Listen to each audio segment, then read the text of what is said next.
Bizi bura toplayan Hüseyin ibn Əlinin məhəbbətidir. Hüseyin ibn Əlinin o eşqidir. Bu gecənin bu vaxtında 10 gün sərasər müxtəlif yerlərdən bizim aramızda olanlar var. Adi vaxtlarda işdən gələndə yorulardın, narahat olardın. Amma işdə olanda ürəyin çırpınır ki, işimi elə tez bitirim, gedim Ağam Hüseynin məclisində oturum. Əgər bu haldasansa bil ki, İmam Hüseynin o eşqi sənin qəlbə, ruhuna hopub, sənin o qəlbin onu ilə döyünür. Ya Hüseyin, vird eləyib adıvı hər an demişəm, eşidən vaxtda mübarək adıva can demişəm. Nə zaman ağamın adı gəlib, demişəm, ağa, canım sənə qurban olsun. Hətta böyük insanlar ruhlarını fəda edib, baladan keçmək çətindir, amma Zeynəb-i Ülya kimi o əhvalatların eşidibsiniz. Bu aralarda da işarətlər oldu. 2 balasın belə qurban verdi İmam Hüseynin yolunda.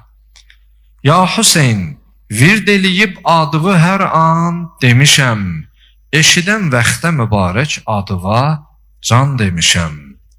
Çoxları sinni keçəndən sonra gəlmiş qapıva sin yaş.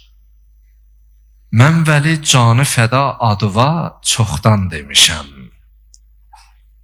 Bir kəsə sirrimi bu dəhridə bildirməmişəm, ağacan.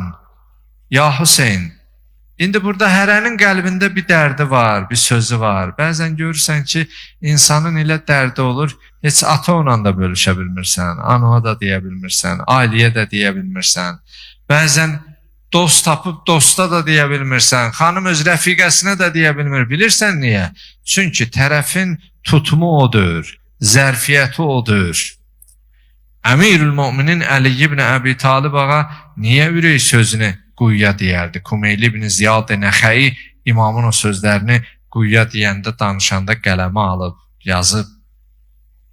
Ürəyin çox dolanda get dəniz kənarına, bəzən daşla, ağacla danış. Amma bəzən insanın tutumu odur.